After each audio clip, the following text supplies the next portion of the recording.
Hello everyone, welcome to your third lecture of economics. In this lecture, we will be starting with macroeconomics. As you know that your economics paper is an 80 marks paper divided into two parts, Indian economic development and macroeconomics. Each part's weightage is 40 marks. So we have already studied microeconomics in your class 11 and macroeconomics is a concept which is quite new to you. So we will be starting with chapter 1 which is Introduction to Macroeconomics. In class 11, you studied about the demand and supply curves, the supply by the producers and the demand by the consumers, and the point where these two meet is a point of equilibrium. So in this chapter, we will see how macroeconomics is different from microeconomics and why the comparison between the two is important and why macroeconomics as a concept is important from the economy as a whole point of view, from the point of view of the entire nation. So let's begin with this chapter. Meaning of macroeconomics. The term macro is in English has its origin from the Greek word macros, which means large. In the context of macroeconomics, large means economy as a whole. Whereas in microeconomics, we studied about the individual demand, individual supply, the demand by a particular household, particular industry, say by handloom industry or say the steel industry. In macroeconomics, we do not consider at the level of some industry, but macroeconomics is important from the point of view of the economy as a whole. So we will be considering the aggregate demand and aggregate supply as important factors, where not just the demand of a particular industry, say maybe handloom industry or agriculture as a sector is taken, or say steel as a sector or real estate as a sector is taken. But instead, the aggregate demand from all these sectors is taken and the aggregate supply from all these sectors is taken combinedly so as to view that how our economy is performing, what are the particular areas that are lacking, and how the resources that the government is possessing in the form of tax revenue that has been collected by it from us, how to allocate those resources amongst the different sectors and the different industries so as to promote them. So it is really very important from the point of view of the industry, from the point of view of the economy as a whole. This macroeconomics is defined as that branch of economics which studies economic issues or economic problems at the level of economy as a whole. It studies such economic questions that concern the welfare of all the residents of the country. Now, while microeconomics, I was concerned about my business if I am a supplier, and I was concerned about my demand and what my income can earn from the market. But when I'm talking about the macroeconomics, I'm looking at the larger picture. I'm thinking that how the welfare of all the residents in the country can be improved, can be increased. These questions are like of employment for the residents, growth of output in the economy, the problem of price rise called inflation, and the problem of depression, that is the lack of demand for goods and services across different sectors of the economy and so on. So when we were studying microeconomics, all these larger factors like the total employment in the entire economy, or the total output in the economy, or inflation and deflation, these kind of factors were considered constant. So when we were solving the microeconomic problems. But while we are looking at the macroeconomic thing, these variables are really very important because this is something that we are really trying to solve at the macroeconomic levels. So those variables which were considered constant at microeconomic level, because we were least concerned being an individual or performing in a particular industry about how the entire economy is performing. We were just concerned about my business, about my demand. But in macroeconomic at macroeconomic level, these things do matter. What are the employment status in the economy, and what is the total output in the economy, and so that steps and programs can be initiated to correct the problems that are currently occurring in the economy. Macroeconomics also studies how government can improve the state of economy of the country. Now that is the entire thing, why are we studying macroeconomic, the variables, the statistics, the things at the level of the economy as a whole? We are studying these things because we need to find solution to the problems so that we can correct the problems that are occurring in the economy. कि अगर हमारी country के अंदर कोई problem आ रही है, अगर demand ज़्यादा इंक्रीज हो रही है और सप्लाई उतनी नहीं है, तो कैसे I should inject fund in the economy जिसकी वजह से डिमांड सप्लाई जो है वो इक्विलिब्रियम स्टेट में आ सके, जिसमें ना तो प्राइस बहुत ज़्यादा इंक्रीज हो और ना ही प्राइसेस बहुत ज़्यादा डिक्रीज हो. इन सब चीज़ों को एडजस्ट करना पड़ता है using the macro economic variables. That's why it is important to study macroeconomics. So let's move ahead. In the words of M.H. Spencer, macroeconomics is concerned with the economy as a whole or the larger segments of it. In macroeconomics, attention is focused on such problems as the level of unemployment, the rate of inflation, the nation's total output, and the other factors of economic-wide significance. Not something related to you and me, but something at the larger level, something that shows the bigger picture considering the economy as the whole. How macroeconomics differ from microeconomics? Now, since you are already aware of what microeconomics is, it is important to know the difference between the two. Where there is a contrast, where they are similar, what are the variables that are important at the micro level and what are the variables that are important at the macro level. You've already studied microeconomics at +1 level. Now that you have understood the meaning of macroeconomics, you can draw a distinction between micro and macroeconomics. जैसे कि हमने अभी थोड़ी बहुत understanding ली कि macroeconomics क्या है, हम माइक्रो और मैक्रो के बीच में एक डिफरेंस ड्रॉ कर सकते हैं, which is as under. Basis of study. Now at microeconomics level, as we have already discussed, हम प्रॉब्लम्स को इंडिविजुअल पॉइंट ऑफ व्यू से देखते थे कि मैं अगर कंज्यूमर हूँ तो मुझे अपनी इनकम को कैसे डिवाइड करना पड़ेगा अगेंस्ट द डिफरेंट रिसोर्सेज, जिसकी वजह से मैं अपनी सेटिस्फेक्शन मैक्सिमाइज कर सकूँ. और अगर मैं प्रोड्यूसर हूँ तो आई वॉज ओनली कंसर्न कि जिस बिजनेस में मैं काम करता हूँ, फॉर एग्जाम्पल मैं अगर स्टील इंडस्ट्री में काम करता हूँ, आई वॉज ओनली कंसर्न कि मेरी इंडस्ट्री क्या कैसे परफॉर्म कर रही है, what is the average performance of steel industry. I was not concern about the entire economy की अगर वो ग्रो कर रही है या नहीं कर रही है. आई वॉज कंसर्न कि मेरी इंडस्ट्री क्या परफॉर्म कर रही है. But at the macro economic level we are concern कि ओवरऑल इकोनॉमी कहाँ मूव कर रही है. फॉर एग्जाम्पल अगर हम करंट ट्रेंड्स को देखें तो it shows great differences. Industry to industry वो बहुत ज़्यादा वरी भी कर रही है. माइक्रो इकोनॉमिक लेवल पे अगर मैं इन सिचुएशन ऑफ कोविड-19 अगर मैं एसेंशियल गुड्स को प्रोड्यूस कर रहा हूँ तो उसकी डिमांड मोर और लेस सेम ही है. तो my industry is being affected differently at micro economic level. लेकिन अगर इकोनॉमी एज अ होल की बात करूँ, if I am a steel producer, I am hit by the economy at the larger level. क्यों? क्योंकि मैं प्रोडक्शन नहीं कर पा रहा हूँ. So that is why micro economic level के अंदर चीजें डिफरेंट व्यू दिखा सकती हैं, जबकि मैक्रो इकोनॉमिक लेवल के ऊपर वो एक डिफरेंट पिक्चर ड्रॉ कर सकती हैं. So micro economic studies the problems of scarcity and choice at the level of an individual, a household, a firm, or an industry.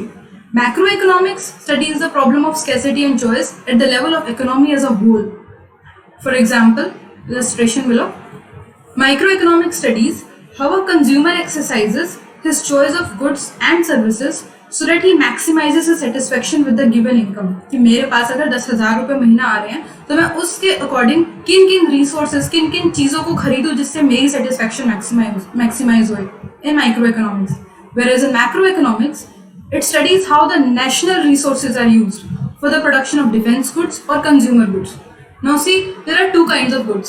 अगर गवर्नमेंट को एक्सपेंडिचर की चॉइस लेनी होती है तो उसको देखना पड़ता है कि जो भी मैंने टैक्स रेवेन्यू अर्न किया है उसका मैं कितना part defence goods, national security के ऊपर लगाऊं, कितना पार्ट मैं कंज्यूमर गुड्स के ऊपर लगाऊं, कितनी मनी मैं इंजेक्ट करूं रियल एस्टेट के अंदर जो कि पुअरली परफॉर्म कर रहा है, कितनी मनी मैं इंजेक्ट करूं एग्रीकल्चर के अंदर जिसकी वजह से मैं उसको एक पुश दूं फॉर इट्स बेटर परफॉर्मेंस, और कितनी मनी मैं इंजेक्ट करूं से इंफ्रास्ट्रक्चर के अंदर.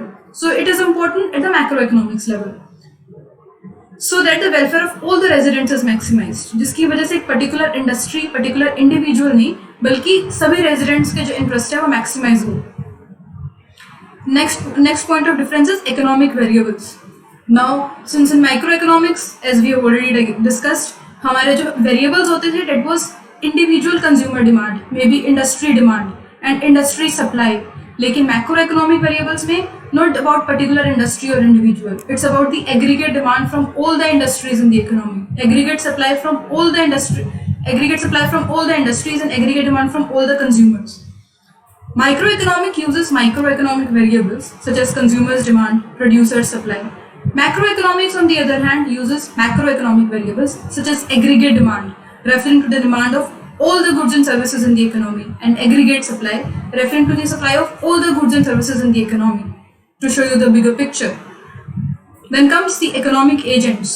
Now, at micro level, since we are talking about the individual, the industry, the household, the firm, तो वहाँ पर agents क्या होते हैं? You and me. You being a supplier, you are an agent. I being a consumer, I am an agent.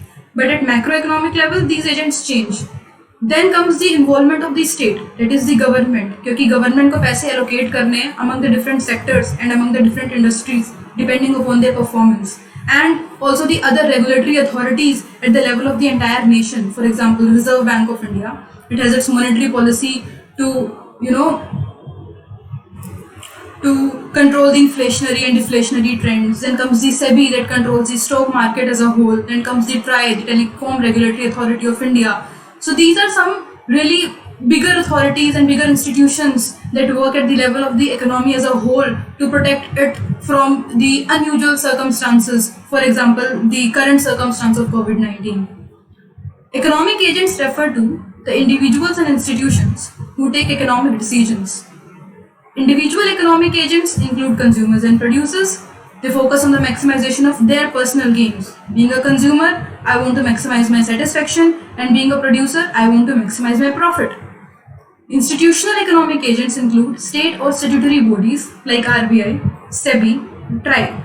They focus on the maximization of social welfare. At the micro level, economic decisions are taken largely by the individual economic agents because their individual economic interests are concerned, while at the macro level, institutional agents play a significant role because here the interest of the entire economy or country is there, and it needs to be controlled so that the welfare, the well-being of all of us can be maximized. Then comes the degree of aggregation. Now, since at micro level, we are considering a particular, maybe the entire industry of say maybe steel or a particular commodity, but at the macro level, we are considering the aggregation at the level of all the industries combined, all the consumers combined. So that is the difference of the degree of aggregation. In microeconomics, there is a limited degree of aggregation of economic variables compared to macroeconomics. How? Microeconomics studies the equilibrium of an industry. It is an aggregation of all the firms producing a particular commodity. Means जितने भी businesses जो हैं steel produce कर रहे हैं, उन सभी के आउटपुट का टोटल कर लेंगे, उन सभी के कॉस्ट का टोटल कर लेंगे, उन सभी की प्रोडक्शन का टोटल कर लेंगे at the micro level. Whereas in macroeconomics, it studies the equilibrium of the economy as a whole. It is an aggregation of all the economic units in the economy. Now, what is an economic unit? That economic unit that produces something, that produces an output. So, be it steel, be it the real estate sector, be it the agriculture sector, be it any sector, if it is an economic unit that is working for earning profits or working towards producing something that is working to add value to the economy, I will consider the output of all those economic units as a whole at the macro level. However, important it is to note that with a view to examine the structural change in the economy, macroeconomics also studies the level of economic activity in agricultural sector, industrial sector and service sector separately. Now, अभी तक हमने देखा कि macroeconomics में we are talking of the economy as a whole. लेकिन within that economy, there are three sectors that are of crucial interest to all of us: the agricultural sector, industrial sector and the service sector. तो जब हम macroeconomic variables को consider करते हैं, तो हम उनकी bifurcation at the level of these three sectors को भी consider करते हैं. So that हम देख सके कि how these three sectors are individually performing, and if anything else needs to be done, if any money needs to be injected in a particular sector for its improvement and growth, तो इनको individually देखना भी important है and इनको combined देखना भी important है. And both this bifurcation among the three sectors, I'm not talking of any particular industry of say steel or real estate, I'm talking of the entire sector. So इन तीनों sectors को independently भी consider करते हैं macro economics में, और इन तीनों sectors को combined भी हम कंसीडर करते हैं इन मैक्रो इकोनॉमिक्स में, क्योंकि हमें डिसीजन लेना है not only at the level of economy, obviously at the level of the economy, but also at independently and individually at the level of all these three sectors independently. Then comes a different set of assumptions. Now, as we have already discussed, कि micro level पे कुछ factors होते हैं जिनको हम जो हमारे लिए are important, are interest, are of great interest to us. For example कि अगर टोटल प्रोडक्शन इतनी है या टोटल इनकम इतनी जनरेट हुई है कंट्री के अंदर, तो वो इनकम डिवाइडेड कैसे है among the different individuals and house holds, because वो मेरी बीइंग एन इंडिविजुअल वो मेरी परचेजिंग पावर अफेक्ट करती है. सो दैट इज वाई हम वहाँ पर distribution of income is important at the micro level but it is not important at the macro level. इसी वजह से कुछ फैक्टर्स जो माइक्रो लेवल में इम्पोर्टेंट है वो मैक्रो लेवल पे इम्पोर्टेंट नहीं है। तो जो माइक्रो लेवल पे इम्पोर्टेंट नहीं है उनको हम कांस्टेंट ले लेते हैं। For the purposes of working at the micro level हम मैक्रो इकोनॉमिक फैक्टर्स को कांस्टेंट ले लेते हैं, और मैक्रो इकोनॉमिक लेवल पे जब हम काम कर रहे होते हैं तो हम माइक्रो इकोनॉमिक लेवल के फैक्टर्स को कांस्टेंट ले लेते हैं, ताकि हमारी वर्किंग जो है, since it's all based on approximation, तो हमें एक वर्किंग करनी होती है to show the results and to work out the policies and programs that can be injected so that the economy can improve in certain ways. So it is important for such purposes. Now microeconomics and macroeconomics are based on a different set of assumptions. Certain variables are assumed to be constant in microeconomics, whereas they are assumed to be changing in macro, and vice versa. So in microeconomics, if we talk of the illustration, total output and employment are taken as constant. Now total output and total employment are factors at the macroeconomic level. So they are taken to be constant at the micro level. As these as constant, while these are important variables in macroeconomics, in macroeconomics, distribution of output and income is taken as constant while it is important variable in microeconomics. So this was how there are different set of assumptions in microeconomics and macroeconomics, since we have to take out a particular working and we cannot take all the factors as variable to reach a particular conclusion. Then comes the central issue. Now obviously, since micro and macro are dealing with different areas, macro is dealing with a broader area, so the central issue for both of them is different. For example, allocation of resources is the central issue in microeconomics, कि कैसे resources, total government के resources या total output या total income कैसे divided है, कैसे allocated है among the different people, among the different sectors, among different industries. Whereas determination of overall level of output or employment is central issue in macroeconomics. Macroeconomics is not concerned about the allocation of resources. It is concerned about the aggregation of resources. What is the total? Total is important at macro level, whereas allocation is important at the micro level. Then comes the method of study. Now, method of studying macroeconomics is often described as general equilibrium analysis. On the other hand, method of studying microeconomics is often described as partial equilibrium analysis. Now, what is partial and what is general equilibrium? Bottom is given a high order thinking skills questions where it is explained what is partial equilibrium and general equilibrium. Partial equilibrium refers to equilibrium in one market. Since at microeconomics we are talking of a particular industry, particular market, that is why it has partial equilibrium. क्योंकि हम complete equilibrium show ही नहीं कर सकते micro level पे, because it is particular industry that is of interest to me. तो वहाँ पर हम partial equilibrium analysis करते हैं. तो जब हम equilibrium draw करते हैं demand supply curves के through, तो हम एक particular industry का equilibrium निकालते हैं, ना कि पूरी की पूरी economy का equilibrium निकालते हैं. That is why microeconomy पे लेवल पे जो इक्विलिब्रियम होता है वो पार्शियल इक्विलिब्रियम एनालिसिस होता है. So partial equilibrium refers to the equilibrium in one market on the assumption that there is no change in other markets like labour market और capital market. तो अगर हम डिफरेंट फैक्टर्स ऑफ प्रोडक्शन को consider करें, raw material, land, labour, capital, तो micro economy level पे अगर हम एक पर्टिकुलर वेरिएबल से रॉ मटेरियल को कंसीडर कर रहे हैं तो वी विल कंसीडर कि जितनी दूसरी जितनी भी मार्केट्स हैं लेबर कैपिटल की वो सारी कांस्टेंट है. General equilibrium refers to the simultaneous equilibrium in all the markets in the economy. Partial equilibrium is the method of study in micro, general equilibrium is the method of study in macro. Then comes the micro-macro paradox. Now what is paradox? Paradox is something that is not true at both the levels, that is micro and macro. Micro पे मेरे लिए कुछ acceptable है, macro पे मेरे लिए वो acceptable नहीं है because something else is acceptable. So what is this paradox between micro and macro?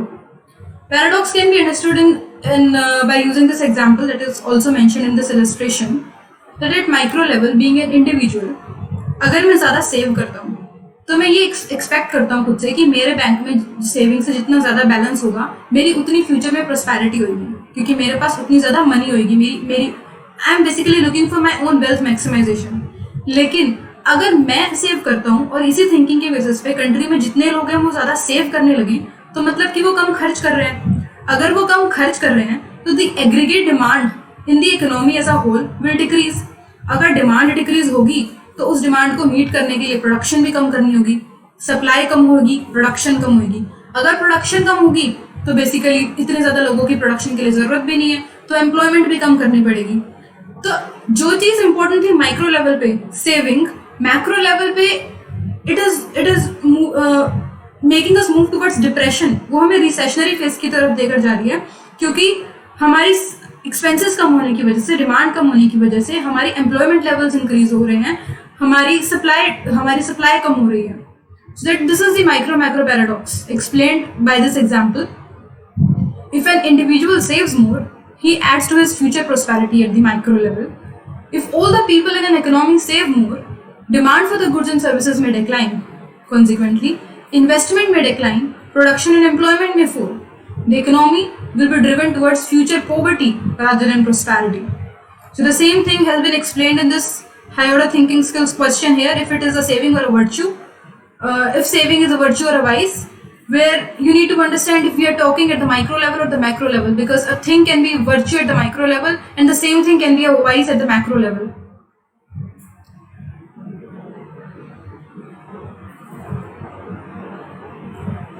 Here in the box, macroeconomic variables. Macroeconomic variables are those economic variables which are studied at the level of economy as a whole. We have already read that.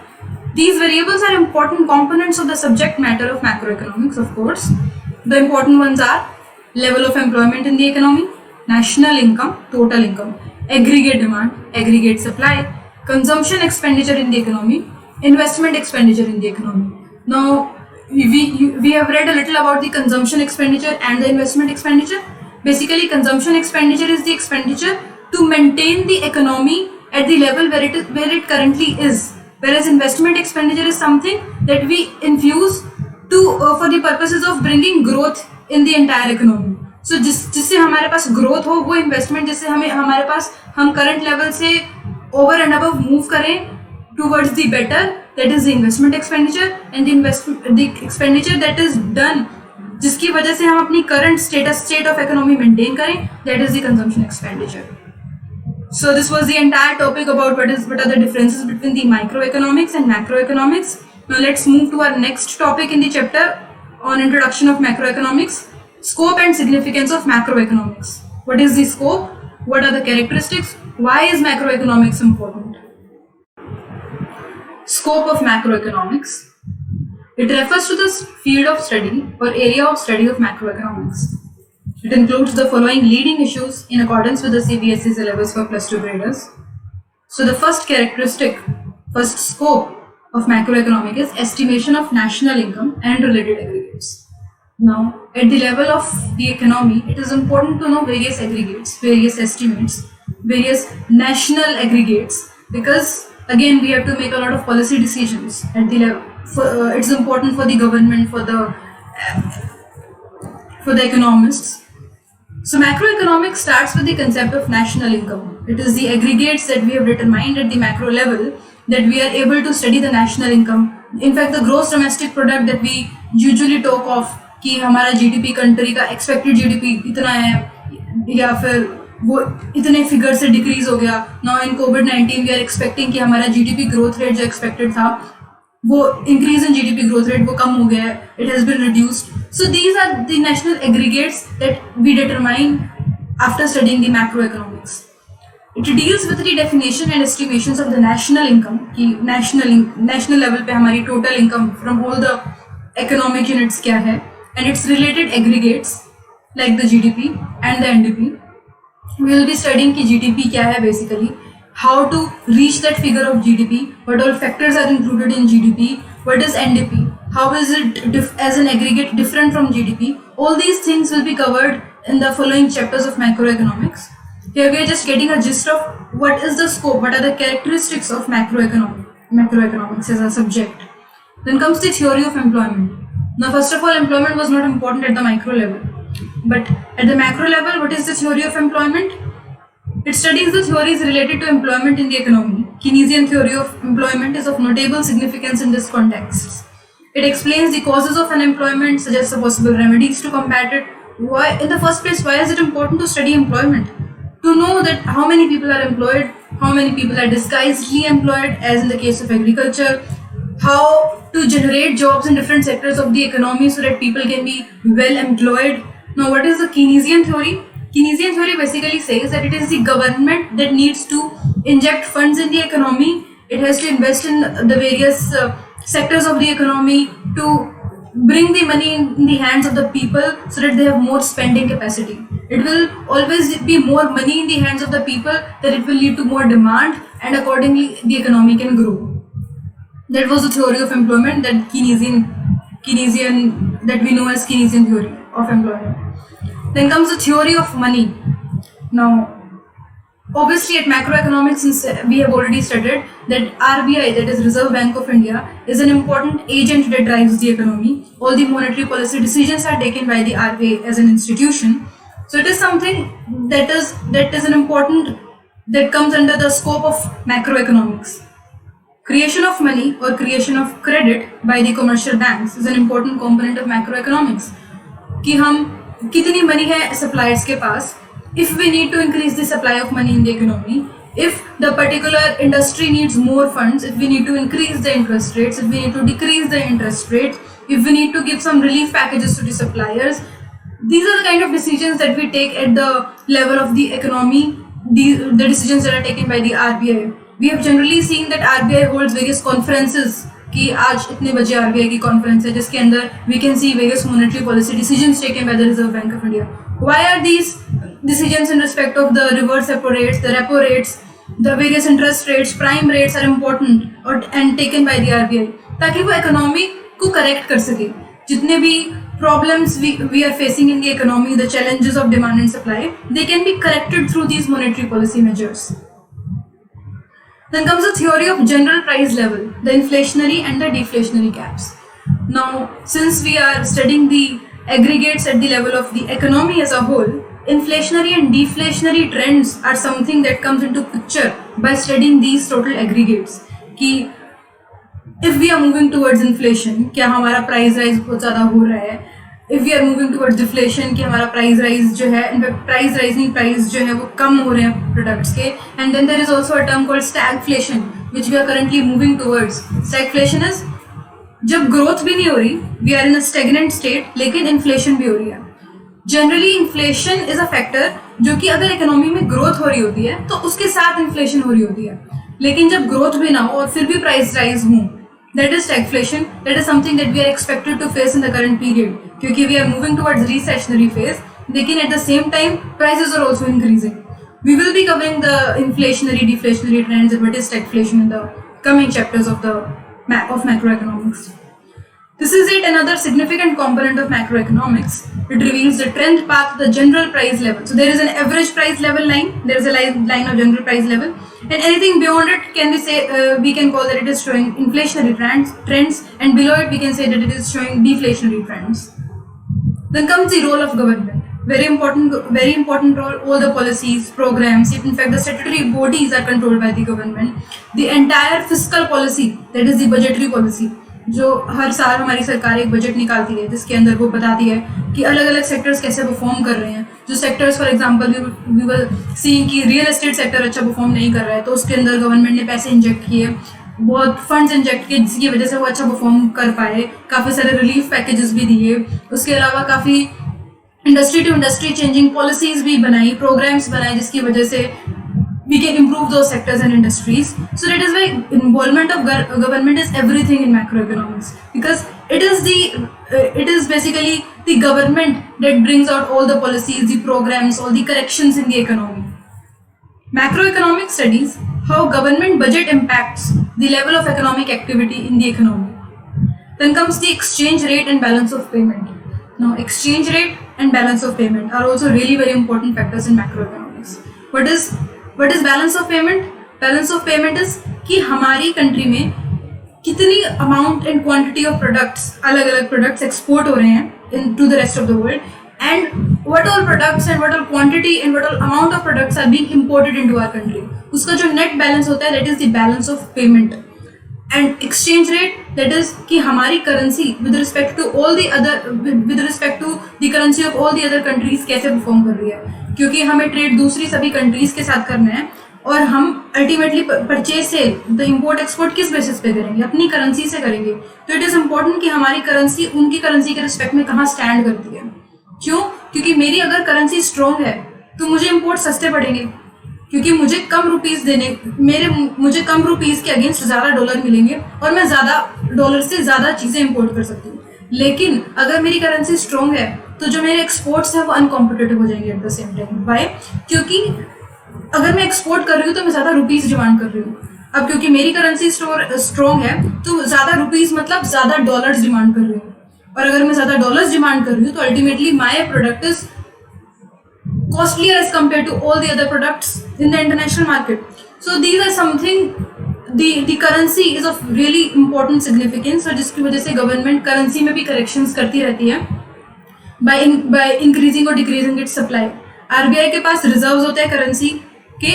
Major currencies जो हैं उनके तो काफ़ी बड़े reserves बना के रखती हैं, ताकि टाइम टू टाइम अगर हमारी करेंसी के अंदर बहुत ज़्यादा प्रॉब्लम्स आ रही है इन अ वे कि वो करेक्ट नहीं है, तो उसको करेक्ट करने के लिए दूसरी करेंसीज की सप्लाई बढ़ाना या कम करना, या इंडियन करेंसी की सप्लाई बढ़ाना या कम करना, so that our balance of payment can be accordingly dealt with, is something of really important interest to macroeconomics. So determination of exchange rate and the way it is managed in the international money market is an important element of the scope of macroeconomics. Briefly, as a specialized branch of economics, macroeconomics focuses on such issues which explain how an economic functions, how can it be managed or regulated so that the social welfare is maximized.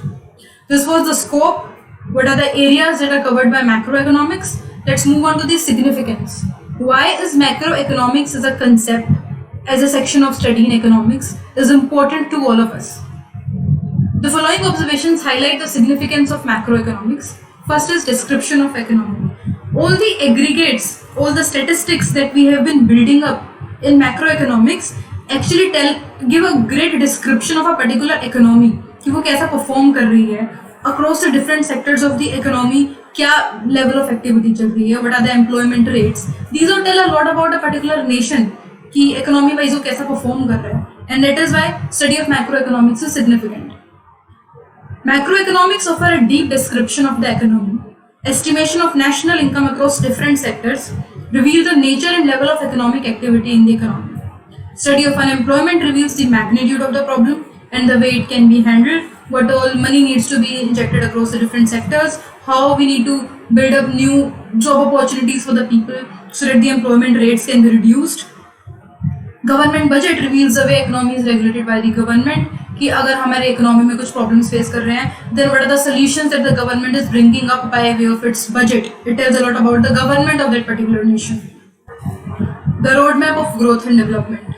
Now, since we are aware of how the economy looks like, we can take the decisions in respect of various policies and programs. We can design various policies and programs जिसकी वजह से we can correct our economy, and that is why it is a roadmap to growth and development. Macroeconomics offer a roadmap of growth and development. Programs and policies of economic growth are drawn by assessing the needs and means of the economy. कि क्या resources हैं, क्या ज़रूरतें हैं, and accordingly resources को allocate करना. Then comes economic stability, as we have discussed कि कैसे RBI अपनी monetary policy के through economic corrections लेकर आता है. It is how they are basically trying to bring the economic stability, ताकि demand supply trends के अंदर इतना ज़्यादा gap ना हो कि producers या consumers, any of them are affected and worst affected. Study of macroeconomics helps achieve economic stability. This is achieved through appropriate monetary policy that is pursued by the central bank of the country. In our nation, it's Reserve Bank of India, and the fiscal policy or the budgetary policy pursued by the government. So these both, the monetary policy by the RBI and the fiscal policy by the government, are important, very important policies and programs. जिसकी वजह से using such factors are we able to bring economic stability in our nation. Then comes the balance of payment. Of course, as we have already discussed, balance of payment status of the country reveals the performance of the economy in relation to the rest of the world. Our exports, our imports, and it is something that can be computed only at the level of the entire economy, since we are talking of the total exports over across all the industries and total imports across all the industries. Problems of poverty and environmental pollution. Now, these are some important statistics that have become important in today's times, where we have started collecting data on कौन सी companies, कौन सी industries जो हैं वो हमारे social resource that is हमारी environment को degrade कर रही हैं, क्या एनवायरनमेंट पोल्यूशन वो क्रिएट कर रही हैं, and how to correct them, उनके ऊपर क्या एडिशनल टैक्सेस और सेस लगा सकते हैं जिसकी वजह से वो पोल्यूशन कंटेंट जो है वो रिड्यूस करें. And problems of poverty again towards the unemployment problem, कितने लोग अनएम्प्लॉयड है, the BPL line. These are all the things, the policies, the yellow card that have been introduced after considering various factors at the macroeconomic level. So macroeconomics offers insight into the problems of poverty and environmental pollution. It is by using the macro models that these problems are addressed. Then comes policy formulation again. Using all the data that we have collected in macroeconomics, we are able to formulate the various policies and programs so that we can correct any problem that we can see or anything that we can expect in the coming times. We are well prepared of, we are proactive about the decisions, how our economy is about to perform. Information related to macroeconomic variables like aggregate demand, aggregate supply, total consumption and investment expenditure in the economy, output across different sectors of the economy and the like is extremely useful in the formulation of policies for the growth and development of the country. Because the data is actually collected so that important steps can be taken, important policies can be formulated to bring stability into the economy. Emerging challenges of the economy become evident only through the macroeconomic data, since it is the total data and we are actually able to draw trends through it.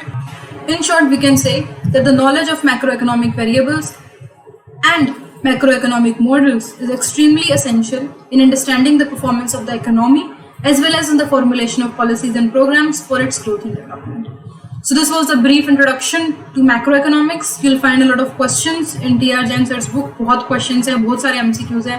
इनकी जितनी practice कर सकते हो कर लो. Because 1 mark question is something that can come from anywhere in any form. Match the following, fill in the blanks, true and false. And it is important कि आप accordingly prepare करो. पर macroeconomics में you'll find a lot of data, NDP, GDP, differences, depreciation, and all these things. जिसकी definition, हर एक की definition ही एक अलग क्वेश्चन बन सकता है. So practice these questions at your home. If you have any, do let me know through your comments, और you can also join our WhatsApp group जिसके अंदर आप अपनी क्वेरीज प्लेस कर सकते हो. Reach out to us if you have any query. We will be continuing with our next chapter of macroeconomics in our next lecture. Till then, stay home, stay safe. Okay, by people.